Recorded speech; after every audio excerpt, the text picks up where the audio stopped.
Sweet. Hello again, everybody. So the title of this panel is L2's Myth versus Reality. I'm very excited because we have someone here who has been working on L2s pretty much since they were a thing, I think. So the way I'd like to start this off, actually, Ed, is just kind of like to get your take on where things currently stand. Are you still as optimistic, pun intended, as ever about the space? Yeah, more so. I think by any measure, the L2 roadmap in Ethereum has been successful. Today, L1 Ethereum accounts for less than 5% of the transaction processing in the Ethereum stack. By any measure, whether you count transactions or you count gas or you count call data, L3 is in the lead, typically around 55%. L2 is around 40, and L1 typically less than 5%. And so, to first approximation, all of the activity on the Ethereum stack is happening on L2 and L3. That, I think, is something that we hoped would happen as we were developing, starting to build out L2s. But it's exciting that it has happened. And that we're increasingly seeing discussion about L2s and L3s and how to build and scale that ecosystem. Yeah, it is very exciting. I think it's a sign of how much progress has been made that the criticisms are changing, right? Like Vitalik had that good meme of different doors being crossed off. And one of the current problems we have, and maybe it's a good problem to have, is this fragmentation of liquidity, and there's a criticism of poor UX. I would love to hear your take, Ed, on Sure. How are we going to solve this, or where is this headed? Yeah, I mean, the way I think about this is everybody, when they decide, are we going to use an existing popular public chain, or are we going to launch our own chain, is making a decision about whether they want to be where the users and liquidity are, or whether they, on the other hand, want to have a greater degree of customizability. And in my mind, it's kind of, I won't say dishonest, that would be going way too far. But I think you lose some of the ability to complain about fragmentation when you make a choice to launch something separate instead of operating on a sort of big public community chain. Teams like ours, not only ours, but other teams as well, have worked hard to decentralize the governance of their chains so that they can be public goods governed by the user community. And one of the reasons for that is if you have something that has large scale and is governed by the community, then I think it can be a focal point where people can come together. And some people will still want customization and will be separate because of that. But I think if you look at what the distribution of liquidity is, it's not the case that there are 50 chains each with 2%, right? It's people making decisions about whether to go where the liquidity is or whether to launch something separate for a different reason. Yeah.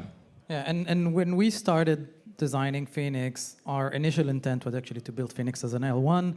We always knew that the path for Fhenix is to be an L2. We understand the value that an L2 provides, but there were some technical hurdles along the way that we were able to solve by working with the off-chain lab team.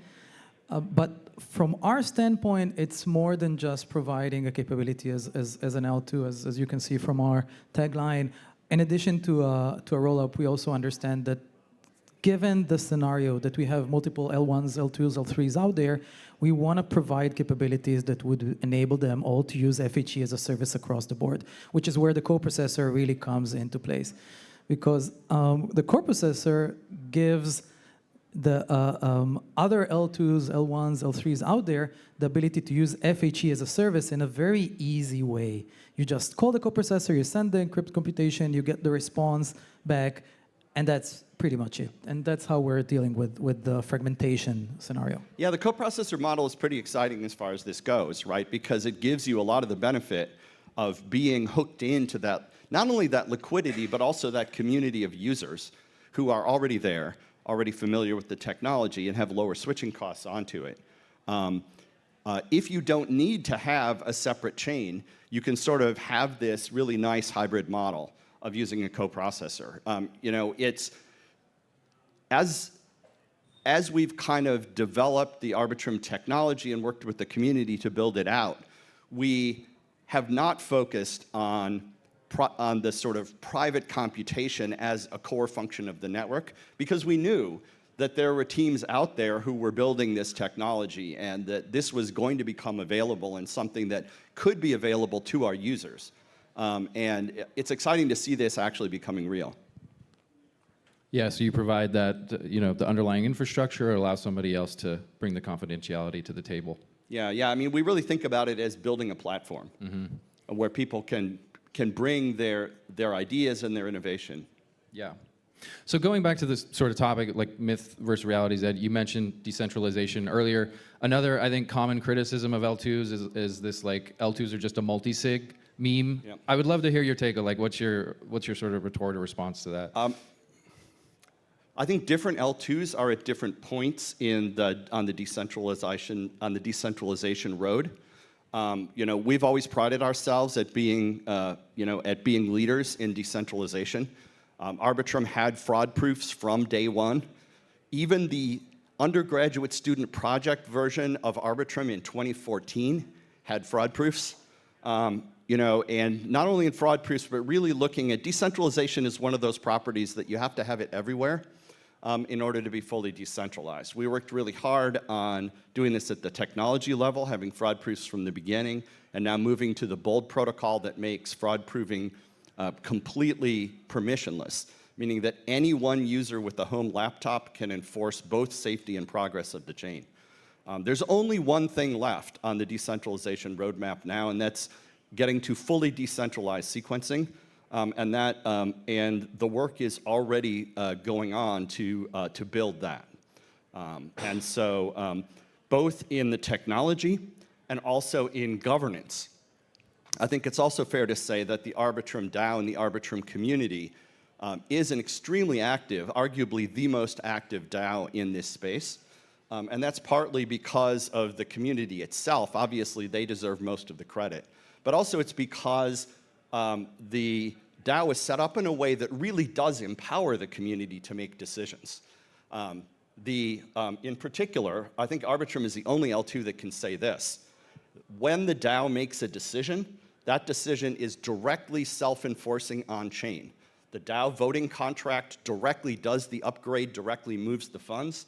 They're not asking some multi-sig to do the thing. This happens directly. And when we built all of this out, we paid a lot of attention to really putting power into the hands of the community in that way. And I think the idea that an L2 is really just a multi-sig is, I think it was never true with respect to Arbitrum, but it's certainly, I think, very far from true today. In fact, if you put a couple beers in me, I'd be happy to argue that Arbitrum is more decentralized than Ethereum. Okay, well, yeah, I might take you up on that later tonight. No, that was a great response. I really like that answer. You'll forgive me if I just make a really oversimplistic statement about, if we think about L2s and what are they for, it's to speed up Ethereum, right? Arguably, that's been done. So I'd like to kind of ask you, Ed, like, is that a solved problem? Like, is scaling Ethereum like a solved problem? No, I think it'll never be solved, right? Scaling is one of those problems where there's always a demand for more scale. And I think there's a lot of room for increased scaling from where we are.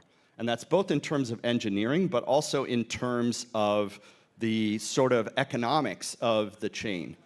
One of the things you realize in designing, building, operating something like this is that fundamentally you are in the business of selling, people say block space, but I really think about resources to your users in the form of, and currently that's done by the gas market. That market could be much more efficient than it is, and I think there's a lot of really interesting thinking. It's currently the case that when users run nodes, even if you're operating at the gas limit, there's a lot of resource on those nodes, even the crappy old laptop nodes, that is not fully used, that someone would like to use. And so there are ways of scaling up even beyond where we are, if you're willing to think creatively about how it is that we are selling resources to users so that we can really sell the full resource that's available. So I think you can scale that way. You can scale by engineering to just make the nodes faster. That's like integrating with faster execution engines like Reth or the Stylus engine.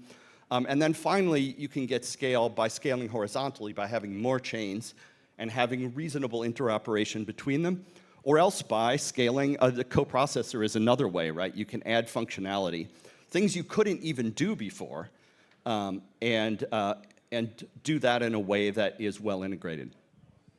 So scaling aside, I'd love to hear from you, like, what do you think is the next major hurdle or problem for Ethereum to solve? And I think I know Guy's answer, but I'd also love to hear it in his own words. Yeah, I will maybe just follow up on the scaling conversation since we're talking about myth versus reality. And I do believe that there is a myth around FHE, which is it's very slow.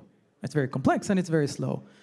Complexity-wise, that problem, I would say, is solved. We have an EVM. Developers can write code in Solidity. They don't need to understand FHE, actually, to write contracts. The performance part has been constant progression around FHE. And the progression happened actually in a couple of fronts.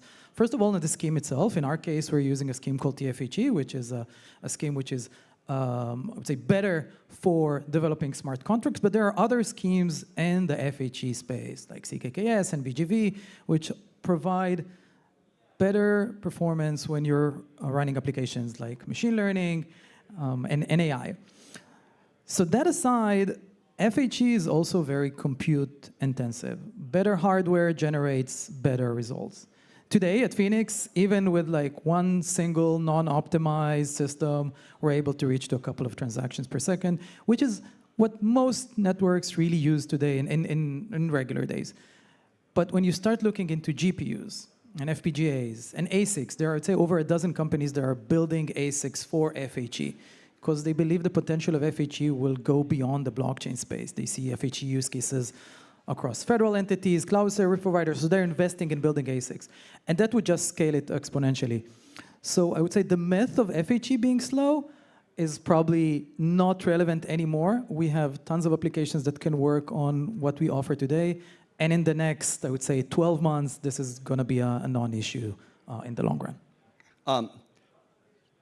Let me talk about one myth and then maybe one lesson of experience, which is not quite a myth, but I think important to talk about. The myth, I think, is that most of the difficulty in designing a system like this is in proving. And I think that's really not the case. There are several major components of a functioning L2, and proving is one of those. But if you ask me what I, as a head of research, or what spend my time on, or what our engineers spend their time on, proving is probably, it's not number one for sure. It's going to be in the top 5. But there are a lot of other things you have to get right, because fundamentally, when you're talking about both decentralization or performance or robustness, these are bottleneck phenomena and or if you like, weakest link phenomena. And you really need to be strong and resilient across everything you do. The other thing, so that's sort of the myth, that proving is important, but it's not everything. And differences in proving, improvements in proving, make less difference in user experience than you would think. You have to have proving. Security is non-negotiable as far as I'm concerned, but improvements there I think make a lot more difference in PowerPoint than they do on chain. I think one of the lessons from experience is the importance of resilience when you think about how these things work. So to give you just one recent example, a couple weeks ago there was a morning where, morning US East Coast time, where Layer 0 did an airdrop. And what happened, one of the things that happened as a result of that is the price of data posting on Ethereum went up by, I am not exaggerating, 13 orders of magnitude in a few hours. Right now, I don't know of any business operation that can withstand the price of one of its inputs going up by 13 orders of magnitude one morning.